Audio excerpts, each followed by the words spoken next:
Would you sell condoms to young people? So, oh no, why?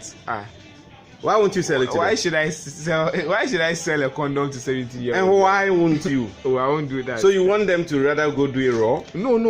I will advise them. Yes, if you were a pharmacist and a 17-year-old walked into your shop to buy a condom, would you sell Oh it? no, Why? Why won't you sell it to Why them? should I sell a condom to 70-year-olds? And why won't you? Oh, I won't do that. So you want them to rather go do it raw? No. I will advise them. Is that where you are going to be advising them? No, the implication behind that. And who told you they will take what you are going to say? Oh, if they will not take, then I will sell it to them. I will sell it to them. If they will take, yes. As for that, I will sell it to them because it's better selling it to them than allowing them. Because if they've made up their mind that they are going to use it, if they've made up their mind that they are going to do what they are going to do, then probably they will do it. So then it's better they protect. But it's better you advise them first. When they don't take, you just give it. But the question is this: do you think the pharmacy shop there is where you would advise them? Is that where you are going to be advising them? As for when we say a goat is on heat, do you know what it means? Yes. So somebody is on heat and he's walking into your shop. If there is a fire burning, you can quench the fire. Really? So welcome to my channel. Sylvanus is the name. I'm your health journalist, and today we want to talk about sex. I hope you got that. A lot of people are of the opinion that the young people should not be taught about it at all. Something that, well, we need to teach them. Now, I went out there to speak to an expert in the field of HIV, and you will want to listen to this video. You will definitely learn something new, all right? Let's get in there. I think that we need to pay attention to adolescents. Let me chip in this. All over the world, you see progress we are making in terms of prevention, in terms of treatment, in terms of people being retained. But when you look at the indicators for adolescents globally, whilst new infections are decreasing among adults, it is increasing among adolescents. Whilst death is decreasing because of antiretroviral coverage, it is increasing among adolescents. Whilst it's a global thing, and that is why we need to take the all-in adolescent all-in campaign seriously. And it was based on this concept of adolescent all-in that I launched that campaign in the schools. I think that services to adolescents are missing in our response. When you pick our books, our national HIV and AIDS response, there are a lot that they have stated for adolescents and young ones. But trust me, it is in the books. When it comes to implementation, it is something else. If you call stakeholders and you ask them, what specifically are you doing for adolescents? We may not get it. So we need to prioritize them. We need to see how best we can increase prevention among them, even access. And some of these reasons are obvious. Access to them is limited. Access to education is limited. Prevention and treatment. You see, let's assume a 13-year-old moving to a health facility and say, I need family planning. You see how people will make their face. Except, of course, the place is a adolescent youth-friendly facility. Other than that, there is stigma around it. But for an adolescent, 13 years moving to a facility and say, I want family plan, I need condom, it means that person is bold. You understand? But because of our tradition, because of our socio-cultural beliefs and values, because of our, stereotyping and prejudice, it's like if you are of a certain age, you cannot ask for certain services. That is killing our response. I know that there's been a lot of change over the past few years about adolescent services. There is a lot of talk, and we are trying to have adolescent friendly services attached to facilities. But we still need to work on people's mind, because when you go to a service provider, the person will want to look at you as my daughter. So why are you coming for condoms? Why are you coming for this? And you need to differentiate between you as a service provider and your daughter, or how you talk to you, because the person has come for services, provide the services.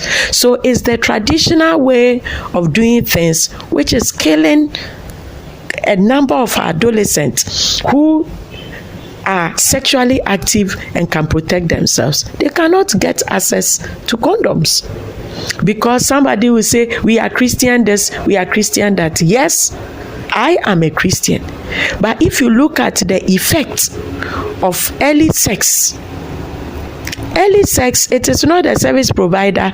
If, for instance, you have come to me for lubricants as a man who has sex with a man, or if you have come to me as adolescent who needs condom, that is not where I'll be talking to you about the Bible. I am a service provider. I have to provide you with service. But it is up to the church to talk about the Bible and talk about the implication of A, B, C, D. If you fail and the person comes for services, you are expecting the service provider to say this. No, you have failed. So we should stop the hypocrisy. If everybody is doing his or her work well, we will get results. But if you're a pastor or a religious leader and you fail to get results, don't push it to the health worker who has to provide services. She or he will have to do that. So I think that our youth, we need to visit them. We need to prioritize them. It should not be mouth services. It should not be lip services. Just talking, are youth. What are we doing? We need to rise up.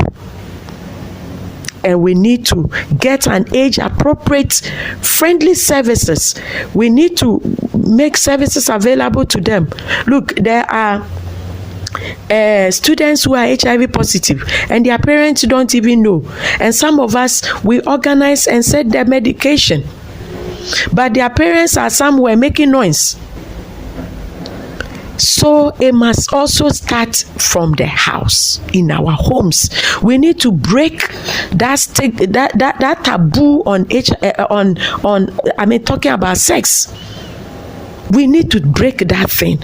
We need to talk to adolescents the implication of their age and having sex.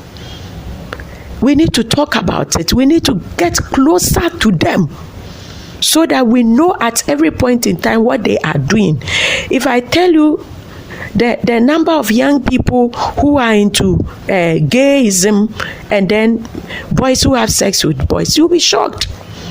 And some of them, it's because they are not getting the information. They are not getting what they need to get from their parents. Parents have pushed the blame. Your teacher will teach you. Teachers also think that their parents should do their bit.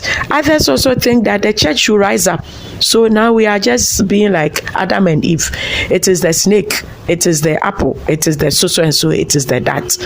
We all have to see that we have a responsibility as parents, as teachers, as church leaders, as whatever.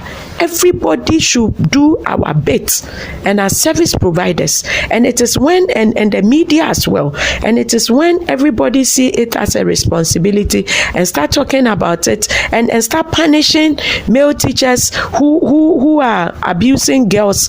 Even some of them may not be sex, but it is harassment.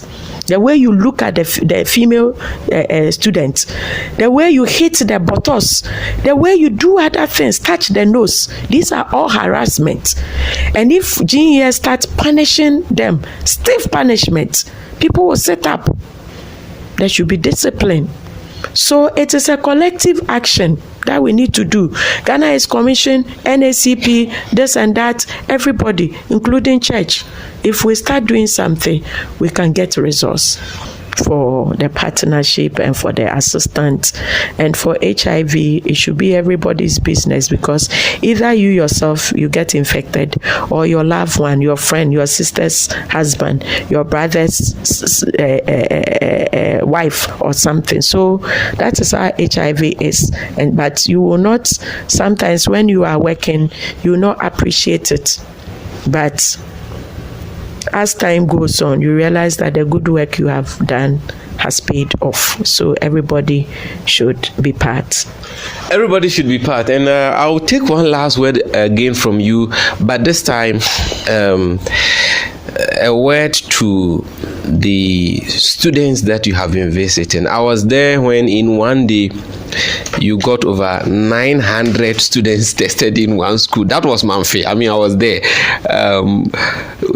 We started the work in the morning, and up to 9 p.m. we were there. The children were coming. How do you do that? But a word to these young people who will not be seeing you as actively on their campuses as you used to do anymore.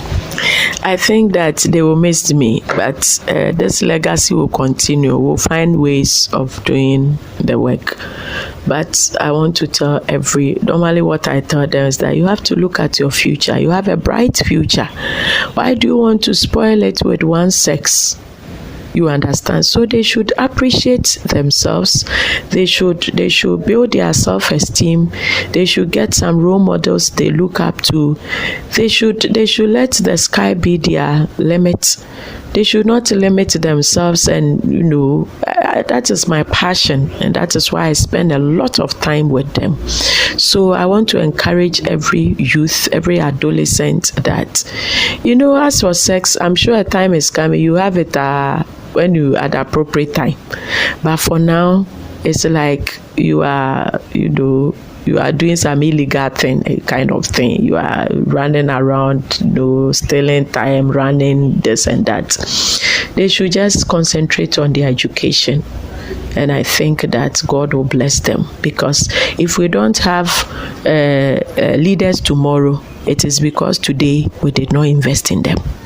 They should also see themselves as the leaders tomorrow, who will be taking the mantle of leadership and run this country with. And so they must have that agenda and take good care of themselves. Okay, thank you very much.